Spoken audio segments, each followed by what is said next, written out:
በፍርሃት ተኮራምታ ቆማለች። በለው ተስፋ አልቆረጠም። ቀጥታ ወደ ጓዳ ገባና በግራ እጁ የሸዋዬን ክንድ ያዝ በማድረግ ነይ ከእንግዶች ጋር ላስተዋውቅሽ አላት። ተወኝ አለችው ሸዋዬ በተመናጨቅ አነጋገር። አይ እንግዲህ አለና በሉ ሳቅ እያለ የመጎተት ያህል የግድ ወደ ሳሎን ይዟት ወጣ። ሸዋዬም በግራ እጁ ታፈሱን ደግሞ በቀኝ ክንዳቸውን ይዙ በመሃላቸው በመቆም የድሮ ጓደኛሞች ተቀያይማችሁ መቅረት የለባችሁ። የፍቅር አምላክ ሳይሆን አይቀርም። ዛሬ ደግሞ ሆድ ለሆድ አገናኝቷችሁ ኑሮ ሁለታችሁም የሰላም ምልክት የሆነውን ነጫጭ ልብስ ለብሳችኋል። በሉ ያለው ወቀሳ ይቅር ተባባሉና ተሳሳሙ አላቸው።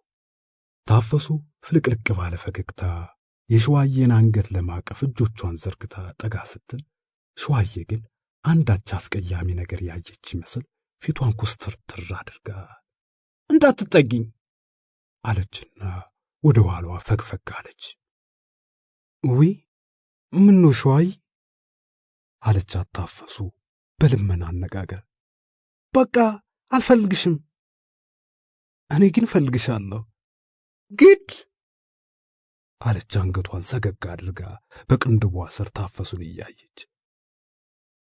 እሺ ልለምንሽ አለቻት ታፈሱ ከአንገቷ ገደድ ብላ እያየቻት። ነገር አይገባሽም እንዲህ ስትለምንሽ አለበሉ በሸዋዬ ሁኔታ ውስጡ የተቃጠለ ቢሆንም ነገር ግን እስከ መጨረሻው ሊታገስ ቃል ገብቷልና ረጋ ባለ አነጋገር እዚያው ለመደችበት ሄዳ ትለምን አለች ሸዋዬ አሁንም እነዚያን እንደ ወስፌ የሚዋጉ አይኖቿን በታፈሱ ላይ ትከላ አድርጋ። ካንቺ ሌላ ማንን ለምና ታውቃለች አለበሉ ክንዷን እንደያዘ ገደድ ብሎ ፊቷን እየተመለከተ። ታውቅበት የለ እንዴ በዚያ በዚህ ያለሽ ማቃጠሩን? ታፈሱ ፈገግ ብላ ሸዋዬን ካየቻት በኋላ ወደ በሉ ቀና በማለት ተዋት በሉ ነገሩ እየገባት ሲሄድ እንታረቃለን አለችው ረጋ ባለ አነጋገር። ልቀቀኝ አለች ሸዋዬ በሉ ክንዷን ከለቀቀ በኋላ ዝም ብሎ ሲመለከታት ሸዋዬ ራሷ በሕግ አምላክ ከቤቱ ይውጡልኝ አለቻቸው በዓይኗ ሁሉንም ተራ በተራ እየተመለከተቻቸው። ሔዋን ተጨንቃ መግቢያ ቀዳዳ አጣለች። ጭንቅ አይችልም መረድም ከዚያ ቤት እግሩ እስኪወጣ ቸኩሏል። በሉን ከመካከላቸው አድርገው ታፈሱና ሸዋዬ ቃላት ሲመላለሱ እሱ ግን ውጭ ያህል። እኛ እኮ ለዘረፋ አልመጣንም አላት በሉ ረጋ ብሎ። ለምንም ነው ግን ውጡልኝ ብላቸው ሸዋዬ ወደ ጓዳ ጥልቅ አለች። ከዚያ በኋላ ምን ማድረግ እንደሚችሉ የሚያውቁት ነገር አልነበረም። ግን ሁሉም በየዱካቸው ላይ ቁጭ አሉ። በዚያ ሰዓት ሔዋን የሁሉንም ትኩረት አገኘች። ሁኔታዋ ያሳዝናል። ታፈሱ ቀድማ ሄዩ ቁጭ በይ አለቻት። ምን ያስለክስሻል አላት በሉም። ሔዋን ግን መልስ አልሰጠችው። አንገቷን ደፍታ ፍራሽ ላይ ቁጭ አለች። ካፍታ ዝምታ በኋላ በሉ ፊቱን ወደ ጓዳ መለስ አድርጎ እንዲያው ተለምነሽ አታውቂም ሸዋዬ ካለ በኋላ የኛም መጣጥ እኮ አንቺና ታፈሱን ካስታረቅን በኋላ ሔዋን ብሎ ሳይጨርስ ታፈሱ ጎንተል አድርገው አፏን ስትደመደም አያትና ዝም አለ። ሄዩ ስትል ታፈሱ ሔዋንን ጠራቻት። የሔዋን ጉዳይ የሚነሳ ከሆነ እሷ በሌለችበት እንዲሁም ፈልጋ በሰበብ ወጣ እንድትል ለማድረግ አስባ ነው። አቤት አለቻት ሔዋን ካጎነበሰችበት ቀና ብላ። እስኪ በዚያ አካባቢ ሱቅ ካለ አስፕሪን ገዝተሽልኝ ነኝ። ብታይ ራስ ምታቴ ተነስቶብኝ ጭንቅላቴ ሊፈነዳ ደርሷል አለችና ብር ልትሰጣት ቦርሳዋን ስትከፍት ከወደ ጓዳ በኩል ሸዋዬ በሔዋን ላይ ድንገት አንባረቀች። እግርሽን ታነሽና ዋ ሔዋን ልትነሳ የነበረውን ተመልሳ ኩርምት ብላ ተቀመጠች። በሉ ንዴትና ብስጭቱ ከቁጥጥሩ በላይ የሆነበት መጣ። ግን ደግሞ ያን ሁሉ ዋጥ አድርጉ እንደው ትንሽ እንኳን ሰው አይከብድሽም ሲል ሸዋዬን ረጋ ባለ አነጋገር ጠየቃት። ስለከበዳችሁኝ አይደል እንዴ ውጡልኝ አልኩት አለችው ሸዋዬ ጮክ ባለና መንጨቅጨቅ ባለ አነጋገር። አለ በሉ ድንገት ብልጭ አለበትና ምናችን ነው የሚከብደው አንቺ እጂ ብሎ ሳይጨርስ ታፈሱ አሁንም ጎንተል አደረገችውና ዝም በል በሚል አይነት አፏን ደመደመችበት። በሉ ግን ተቆጣ። ተኝ ታፈስ ጭራሽ ልትሰድበን አይደል እንዴ እቺ ባለጌ አለና በተቀመጠበት ቆነጥነጥ አለ። ሸዋዬ ቀድሞም ቢሆን በራሱ አነጋገር ወዲያው ድንግጥ ብላ ነበር። በሎን ደግሞ በጣም ትፈራዋለች ጥሎባት። ጓዳ ውስጥ ዘው ብሎ ገብቶ የሚያንቃት መስሏት ሰጋች። በዚህ ጊዜ ልክ ከተደበቀበት ቦታ ቱር ብሎ እንደሚሸሽ ሌባ በፍጥነት እርምጃ ከጓዳ ወጣችና በሳሎን በኩል አቋርጣ በመሮጥ ከወይዘሮ ዘነቡ ቤት ጥልቅ ስትል ሁሉም ገረማቸውና እርስ በርስ ተያዩ። ወይኔ ታባት ይልቅባ አለችና ሔዋን ማልቀስ ጀመረች። ታፈሱ ከዱካዋ ላይ ብድግ ብላ ወደ ሔዋን በመሄድ ፍራሽ ላይ ቁጭ አለች። የሔዋንን አንገት ቅፍ በማድረግ አይዞሽ የኔ ቆንጆ ብላ ጉንጯ ላይ ሳም አደረገቻት። በሉና መረድም ሔዋንን በሐዘን ዓይን ይመለከቷት ጀመር። ይቺ ፍጥረቷ ምንድነው ሄው ሲል በሉ ጠየቃት። በሉ በእናት ዝም በል ደሞ ይሰማች እንደሆነ ብላ ሔዋን እንቧን እየጠረገች ታለቅስ ጀመር። አቦይቺ ሰማች አትሰማች አለና ወደ ውጭ አየት እያረገ ልብ ከሌላት ጆሮ ምን ያደርግላታል አለ። በቃ በሉ ሔዋን አታስጨንቃት ካለች በኋላ ታፈሱ ወደ ሔዋን ዞር በማለት ሰሞኑን ግን እንዴት ነበራችሁ? ለመሆኑ ታናግርሽ ነበር ስትል ጠየቀቻት። በጣም ደህና ነበርን፣ ከአሁን በኋላ ግን ፈራሁ አለቻት ሔዋን እንባዋን ከዓይኗም ከፊቷም ላይ እየጠረገች። በምን ታረቃችሁ? ቃል አስገብታኝ። ምን የሚል ቃል? ዳግም ካስቻለው ጋር እንዳትገናኝ ብላኝ እኔም እሺ ብያት። አለ በሉ ፊት ለፊት ፍጥጥ ብሎ እያያት። ከልብሽ ነው ሲልም ጠየቃት። አይደለም በሉዬ ይሁዴም በሆዴ አድርጌ ነው አለችው ቀና ብላ አይኖቿን በበሉ ላይ ያንከራተተች። በሉ በሔዋን አነጋገር ልቡ ተነክቶ አከታትሎ ከተመለከታት በኋላ አይኑን ወደ ታፈሱ በማዞር ጉዳያችንን አልጨረስንም ታፈስ ሲል ጠየቃት። ጨርሰናል። ሶስቱም ከተቀመጡበት እየተነሱ ሔዋንን ስመው ከዚያ ቤት ተከታትለው ወጡ። ወይዘሮ ዘነቡ ግቢ የውጭ በር አካባቢ ሲደርሱ ባርናባስ ወይሶ ዛሬም ደማቁን ሰማያዊ ካኪ ለብሶ ያችኑ ጠበብ ያለች ወርቃማ መነጽሩን አድርጎ እጆቹን በሱሪ ኪሶቹ ውስጥ አስገብቶ ወጠርጠር እያለ ወደ ግቢ ሲገባ በር ላይ ተገናኙ። እነሱ አውቀውታል፣ እሱ ግን አያውቃቸውም። እነሱን አልፎ በቀጥታ ወደ ሸዋዬ ቤት አቅጣጫ አመራ። ሁሉም ዞር ዞር ብሎ ሲመለከቱት በእርግጥም ሰተት ብሎ ከሸዋዬ ቤት ገባ። የዕለቱ የሸዋዬ የቤት ውስጥ ዝግጅት ምክንያቱ ምን እንደነበረ ገና አሁን ገባቸው።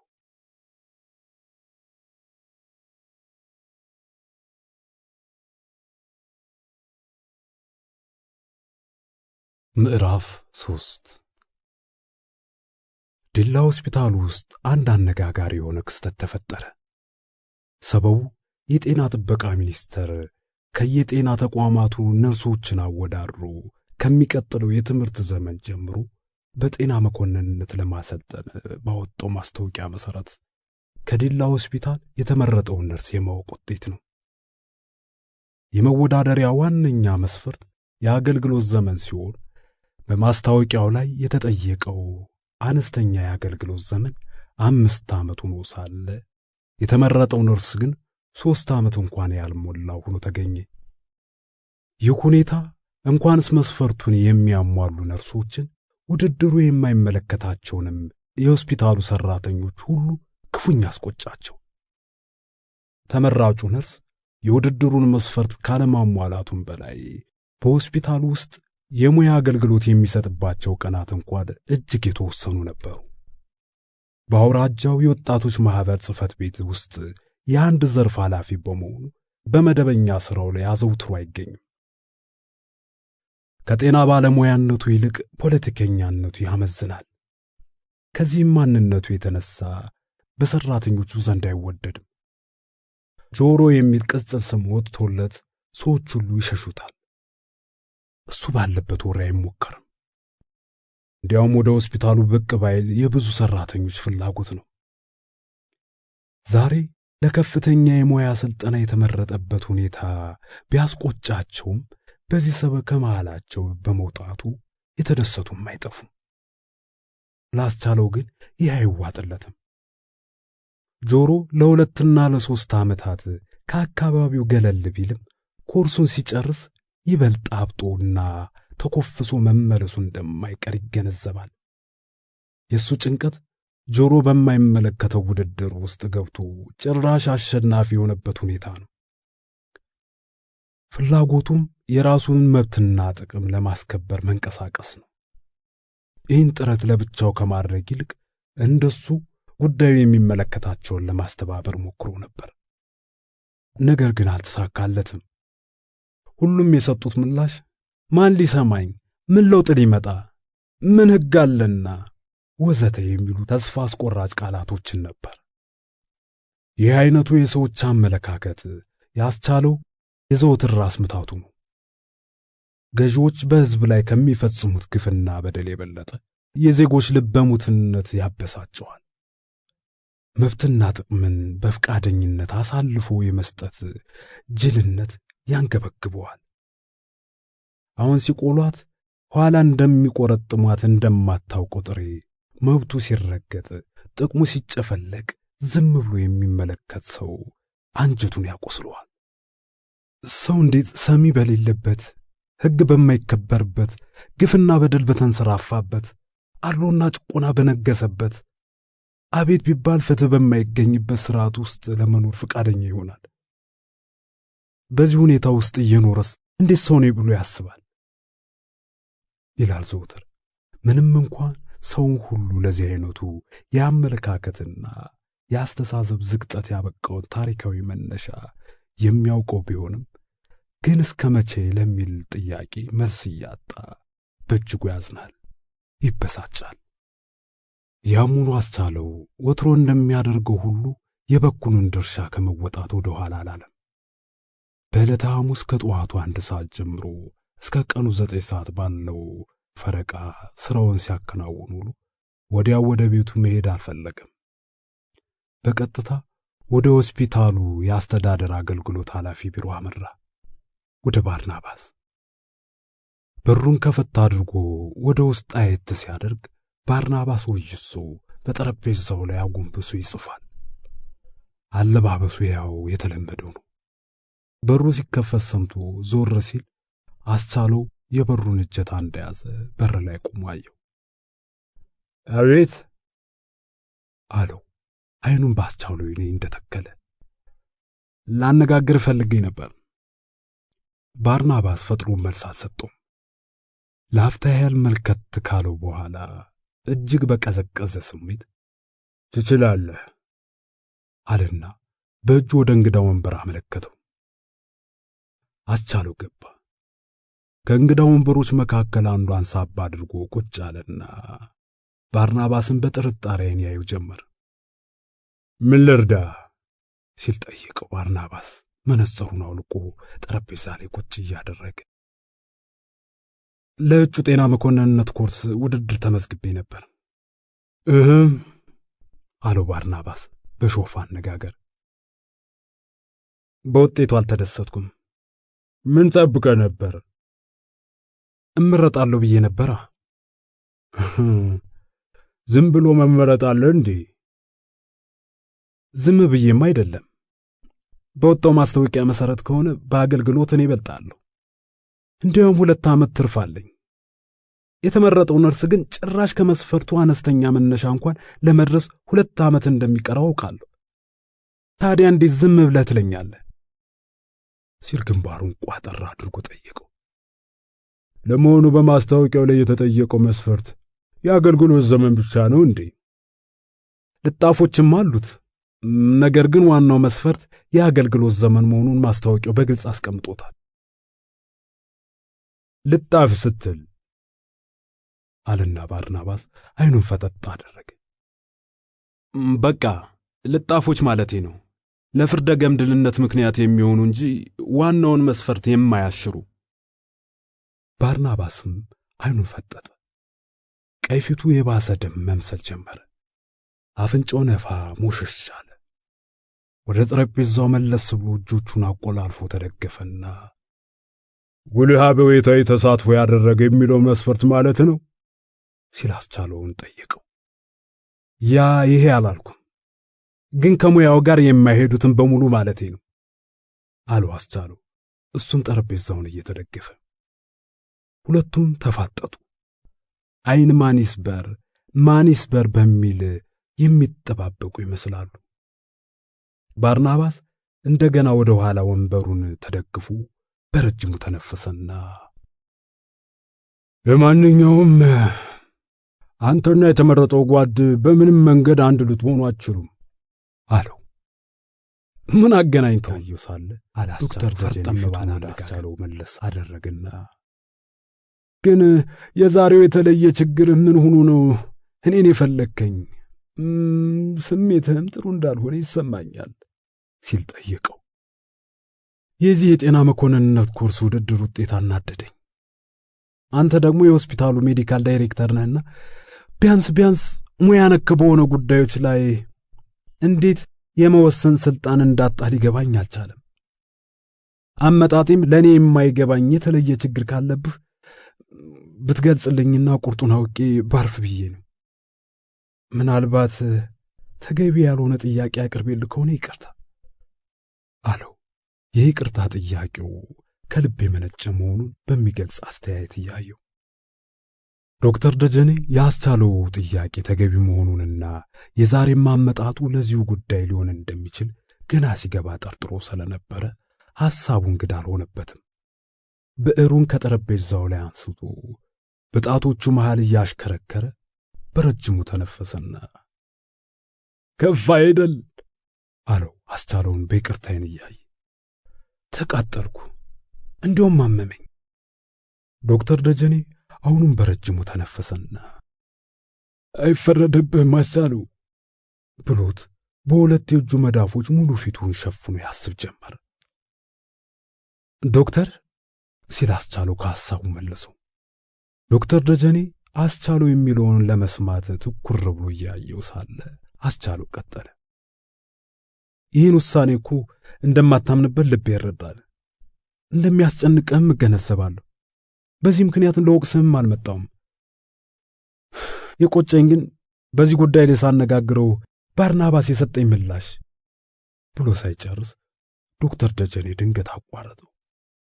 አነጋገርከው ሲቀልጠፍ ብሎ ጠየቀው። አዎ። ምን አለ ታዲያ? ጭራሽ ያልተወለደ ገዳይ ብሎኝ አረፈ። ዶክተር ደጀኔ ቅስሙ ስብር አለ። የውድድሩን አሸናፊ ለመምረጥና ቃለ ጉባኤ ለማጽደቅ በተገኘበት የኮሚቴ ስብሰባ ላይ በአንዳንድ ነርሶች የሥነ ምግባር ዙሪያ ውይይት ሲደረግ በአስቻለው ላይ እንዲህ ያለ አሉባልታ ሲነገር ሰምቷል። በወቅቱም ሁኔታው አሳዝኖት ነበር። ለነገሩ በስብሰባው ላይ ጉዳዩ ሲነሳ በአሉባልታ ደረጃ የተጠቀሰ መሆኑን ቢረዳም አስቻለው ይህን ነገር ቢሰማ ምን ያህል ሊያሳዝነው እንደሚችል ተሰምቶት ሆዱ ፈርቶ ነበር። ለካ ባርናባስ አንስቶ የአስቻለውን ስሜት ጎርቶታል። ግን በዚህ ነገር የተነሳ ምንም እንዳይሰማ አስቻለው አለው ዶክተር ደጀኔ አስቻሉን በማጽናናት አይነት። ያልተመረጥኩት በዚህ ምክንያት ይሆን? በፍጹም አለ ዶክተር ደጀኔ እርግጠኛ ስለመሆኑ ለመግለጽ ጭንቅላቱንም እያወዛወዘ። ቀድሞ ነገሩ ውድድር አልተካሄደም። ነገሩ ከላይ ተወስኖ ነው የመጣው አለው። ከላይ ማለት ሲል ጠየቀው አስቻለው።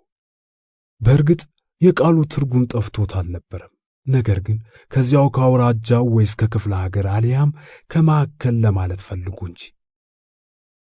ብቻ ከላይ፣ ሌላው ምን ያደርጋል ካለ በኋላ ዶክተር ደጀኔ ድንገት ወደ ሌላ ሐሳብ ውስጥ ገባና መሬት እያየ ይተክስ ጀመር። አስቻለው በበኩሉ በንዴት አንጀቱ ተቃጥሎ በእግሩ መሬቱን መታ ያደርግ ጀመር። ግን አስቻለው ሲል ዶክተር ደጀኔ ለራሱ ነቃለና አስቻለውንም አነቀው። አቤት ዶክተር፣ ለመሆኑ እዚህ ሆስፒታል ውስጥ ለምን ያህል ጊዜ ሰራ? 7 ዓመት አለፈኝ። ዝውውር ሞክረህ አታውቅም? አልሞከርኩም። አሁንስ ለመሞከር አታስብም? ይሳካል ብለህ ነው ዶክተር? እርግጠኛ ነኝ በዚህ ከተማ ውስጥ የምትጦራቸው አሮጊትና ሽማግሌ የሉም። ምንም አለ አስቻለው። ግን ደግሞ ወዲያው ሔዋንን ጨምሮ ታፈሱ፣ በሉና መረር ትዝ አሉት። ከእናትና ከአባቱ ባልተናነሰ ሊለያቸው የማይፈልጋቸው የፍቅር ቤተሰቦቹ ናቸውና እንደኔ ከዚህ ሆስፒታል ወደ ሌላ ብትዘዋውር የተሻለ እርምጃ መስሎ ይታየኛል። ለምን መሰለህ አስቻለው? እሺ ዶክተር። አስቻለው በጽሞና እያዳመጠው መሆኑን የተረዳው ዶክተር ደጀኔ ሐሳቡን ቀየር አደረገና በቅድሚያ አንድ ነገር ልጠይቅህና አንተም ትክክለኛውን ንገረኝ ሲል ፈገግ እያለ በማየት አሳስበው። ምንም አልደብቅህም ዶክተር። ለመሆኑ እዚህ ከተማ ውስጥ የሴት ጓደኛ አለችህ? ሲል አሁንም ፈገግ ብሎ እያየ ጠየቀው። አስቻለው ድንግጥ ብሎ ድንገት ስሜቱ ሲለዋወጥ አይቶ ዶክተር ደጀኔ አሁንም ፈገግ እያለ ምን ነው ደነገጥክ? ሲል ደግሞ ጠየቀው። አስቻለው የመንታ እፍረቱን አይ ማለት አለና እንደ መርበትበት ካደረገው በኋላ መኖር አለችኝ፣ ግን ምን ነው? ሲል ዶክተር ደጀኔ መልሶ ጠየቀው። እስከ ገባኝ ድረስ ከልጅቷ ጋር አብራችሁ አይደላችሁም። ልጅቷ የምትኖረው ከእህቷ ጋር ነው። ልክ ነኝ? እንዴት ልታውቅ ቻልክ ዶክተር? ዶክተር ደጀኔ በያዘው እስክርቢቶ ጠረጴዛውን መታ አደረገና እንደገና ወደ አስቻለው ቀና በማለት ቅድም በቤታችንና በግቢያችን ውስጥ የሚከናወነውን እንኳን አናውቅም ብዬ ተማምነንስ አልነበረም አለው። ልጅቷ ገና በልቤ ውስጥ ነው ያለችው። ዶክተር ደጀኔ ድንገት ብሎ ሳቀን። አየህ ግማሽ አካሏ ከውጭ ቀርቶ ኑሯል አለና አሁንም የእሷን ነገር ለምን አነሳው አላስቻለው ዶክተሩ ሳቁን ሲጨርስ። ግን እንደው አርግዛብህ ታውቃለች? በፍጹም ዶክተር፣ እንዲያውም አታምነኝ እንደሆነ እንጂ ልጅቷ ገና ድንግል ናት። ዶክተር ደጀኔ እንደመደነቁ ድንግል? ከልቤ ነው የምነግር ዶክተር። ዶክተር ደጀኔ በመገረም አይነት ፍዝዝ ብሎ አስቻለውን ሲመለከተው ቆየና ራሱንም ወዘወዘ። እንደገና ነቃ በማለት ገና ብራም ባሰበረሎ እንላለና እዚያ ካደረሰን አለና አስቻለው። ግን የሷን ነገር ለምን እንዳነሳ አልገባኝም ዶክተር አለ። አሁንም አይኑን በዶክተር ደጀኔ ላይ ያንከራተተ። ምክንያት አለኝ። ምን? ያልተወለደ ገዳይ የሆንከው ከእሷ ጋር በተገናኘ ሁኔታ ነው። እኔ ግን ነገሩን አሉባልታ ስለመሆኑ በትክክል ገብቶኛል አለው። ምኑ ከምን ጋር ተገናኝቶ? ምኑ ከምንም አለና ዶክተር ደጀኔ በአጭር ቃል መለሰለትና ራሱ ቀጠለ። እንደሚመስለኝ ያንተና የልጅቷ እህት ግንኙነታችሁ ጥሩ አይደለም። አሁን እየተብላሸ ነው። የልጅቷ እህትና ባርናባስ እንደሚግባቡ ታውቃለህ። ሰሞኑን ሲደንቀኝ የሰነበተ ይህ ነው። ብትነግረኝ ይከብድ ይሆን? ብዙ የማውቀ ነገር የለም።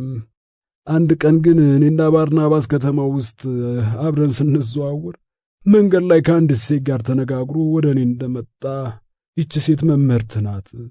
ያቤሎ በነበርኩበት ወቅት እሷም እዚያ ስለነበረች እንተዋወቃለን ብቻ ነው ያለኝ አለው ዶክተር ደጀኔ። አስቻለው የሁለቱን የትውውቅ መሰረት በማወቁ ሳይሆን አይቀርም አንገቱን ደጋግሞ ነቀነቀና አሁን ብዙ ነገር ገባኝ ዶክተር አለው። አዎ አስቻለው፣ የጓደኛ እህትና ባርናባስ ከፈጠሩት ግንኙነት በመነጨ ነው ያልተወለደ ገዳይነት የተወራብህ። ይህን ደግሞ የነገረኝ ራሱ ባርናባስ ነው፣ መምህርቷ ነገረችኝ ብሎ። ግን ደግሞ ይህን ሁሉ የምነግርህ ብዙ ጊዜ አካሄድህ ፊት ለፊት ስለሆነ ድንገት ሳታውቀው እንዳትጠለፍ ለጥንቃቄ ይረዳል ብዬ ነውና አስብበት። የዝውውሩንም ጉዳይ ችላ ባትለው መልካም ይመስለኛል አለው። አስቻለው በረጅሙ ተንፍሶ ጥቂት ካሰላሰለ በኋላ የሰሞኑን እንቆቅልሽ ገና ዛሬ ተፈታልኝ ዶክተር ብሎ ከንፈሩን ነክሶ ጣሪያ እያየ በሐሳብ ጭልጥ ብሎ ሄደ። የዶክተር ደጀኔን የዝውውር ሐሳብ በቀላሉ አልተመለከተው። እንዲያውም በርካታ ነገሮች በተዘዋዋሪ መንገድ ይህን ጉዳይ ሲያሳስቡት ሰንብተዋል። በልሁና መርድ ታፈሱና ሸዋዬን ለማስታረቅ ከሞከሩ በኋላ ተመልሰው የገለጹት ነገር ሔዋን በሐሳብ ምንጊዜም ካንተ ጋር ናት፣ ሸዋዬ ባለችበት አካባቢ ግን እንጃ የሚል ፍሬ ሐሳብ የነበረው ነው። ከዚያም በላይ የእርቅ ሙከራ በተደረገ 3ኛ ቀን ረፋዱ ላይ ሔዋን ሳያስባት ለዚያውም ፊቷ በእንባ ረስርሶ ወደ ቤቱ መጥታ ነበር። ምን ነው ይሄ ነበር ያስቻለው ጥያቄ። እንካ ይህንን ወረቀት አንብብ ብላ አንዲት ወረቀት ሰጠችው። አስቻለው ወረቀቷን ገለጣ አድርጎ ሲያነብ የሚከተለውን መልእክት አገኘበት። ለተከበራችሁ አባትና እናቴ፣ ለአቶ ተስፋዬ ይርጋና ለወይዘሮ ስንዱ በላቸው፣ ለጤናችሁ እንደምን አላችሁ? እኔ ግን በጣም ተቸግሬያለሁ። እናንተንም እሷንም ለመርዳት ስል ሔዋን የተባለች ልጃችሁን ወደ ድል ይዤ መጥቼ ነበር። እሷ ግን ትምህርቷን እርግፍ አድርጋ ትታ ስራዋ ወንድም ማባረር ብቻ ሆኗል። እንዲያውም መዘዟ ለኔ ተርፎ ችግር ላይ ወድቄያለሁ። ከመቸገሬ የተነሳ በጥቂት ቀናት ውስጥ ከቤቴ ላባረራት ነው። ምናልባት ልጃችን ባክና መቅረት የለባትም የምትሉ ከሆነ ከሁለት አንዳችሁ መጣችሁ ሰዷት። መጥተን አንወስድም ካላችሁ ውርድ ከራሴ። ልጃችሁ ሸዋዬ ተስፋዬ። አስቻለው ደብዳቤውን አንብቦ ከጨረሰ በኋላ በንዴት እሳት ለብሶ እሳት ጎርሶ ፈጠን ባለ አነጋገር ሴትዮዋ ምን እያለች ነው ሲል ሔዋንን ጠየቃት። እንጃችሁ ግራ ገባኝ። ሔዋን እያለቀሰች የት አገኘሽው? ዛሬ ጠዋት ስራ ስትሄድ ረስተው መሰለኝ አልጋዋ ላይ ተቀምጦ ነው ያገኘሁት። ቀዳድጄ ልጣለው? ተዋስቹ ነገር ይባባስብኛል። ግን አንድ ነገር ላማክር። ምን?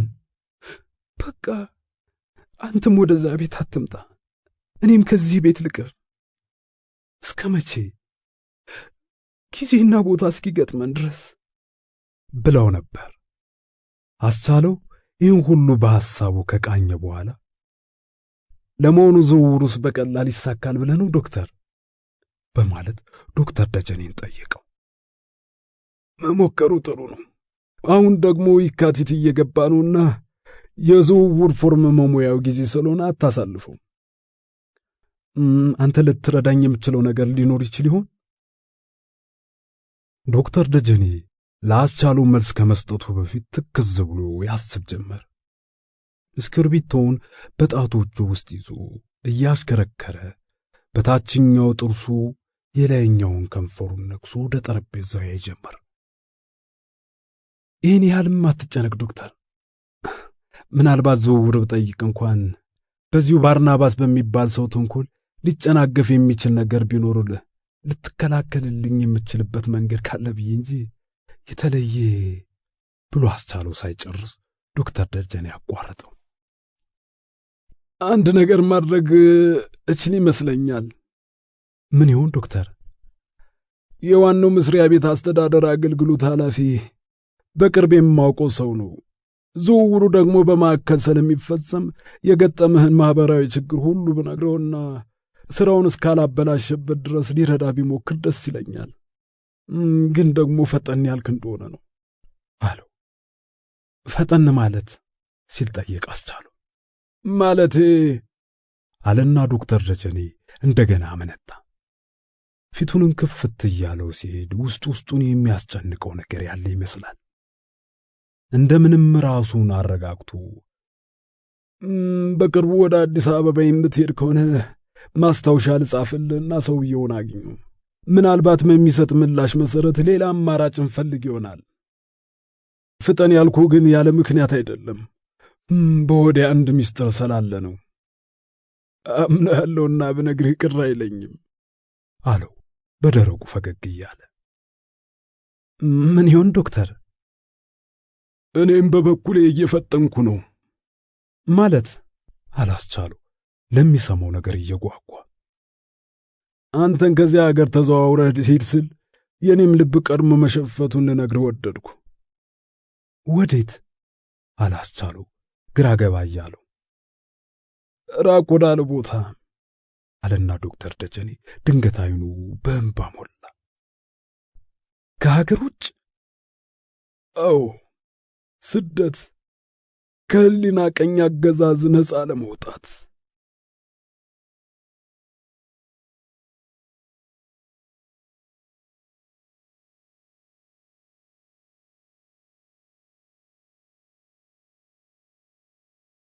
ምዕራፍ 4 አላህ አክበር አላህ አክበር አለ ኢማሙ የዕለቱን የማለዳ እስላማዊ ጸሎት ሊያደርስ። አስቻለው ዛሬ መንገደኛ ስለሆነ ከእንቅልፉ ያነቃው ዘንድ ሲጠባበቀው የነበረው ድምፅ ነው። ልክ እንደነቃ ከአንገቱ ቀና ብሎ ነቅነቅ ሲል እንደ ወትሮው አልቀለለው። ከሰውነቱ ልጥፍ ብላ የተኛች ሴት አለች። ሔዋን ተስፋዬ በወርሃ የካቲት ሁለተኛ ሳምንት ላይ ሸዋዬ ዲላ ውስጥ አልነበረችም። ለአንድ ሳምንት የሚቆይ አጭር የሥራ ላይ ስልጠና ልትካፈል ወደ አዲስ አበባ ሄዳለች። በዚያው ሳምንት በዕለተ ሐሙስ አስቻለው ወደ አዲስ አበባ ሊሄድ ተነስቷል።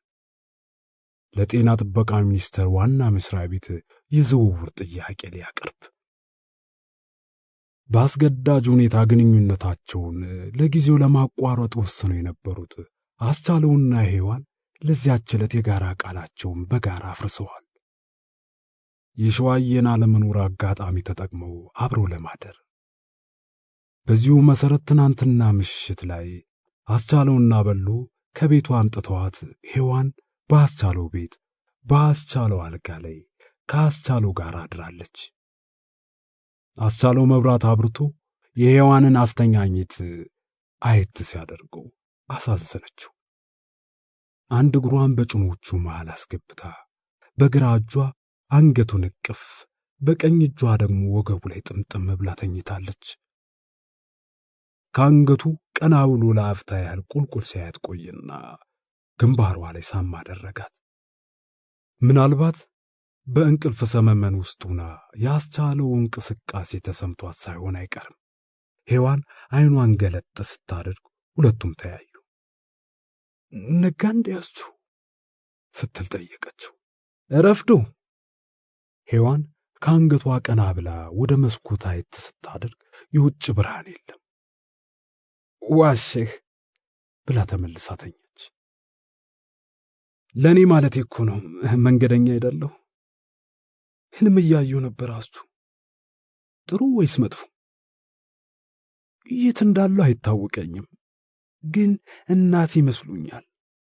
እፊቴ ቆሞ ልጄን ከምታመጭበት አምጪ። የት ነው የደበቅሽው? ኋላ አንድ ነገር ቢሆን ነገ ካንቺ ራስ ላይ አልወርድም ይሉኛል። ምን አልሻት ታዲያ? አላት አስቻለው እንደ መሳቅ እያለ። ምንም፣ ዝም ብዬ ሳያቸው ከእንቅልፌ ነቃሁ። አትዋሺ አለና አስቻለው አሁንም በቀልድ አይነት፣ ይሄኔ ልጄን አምጪ ስትልሽ አልሰጥም፣ የት ነው የደበቅሽው ስትልሽ ልቤ ውስጥ፣ ኋላ ልጄ አንድ ነገር ቢሆን ስትልሽ ደግሞ ግድ የለዎትም እኔ ጋር የተቀመጠ ነገር አይበላሽም ብለሻት ይሆናል አለና ለራሱ እየሳቀ ሔዋንንም ማሳቃት።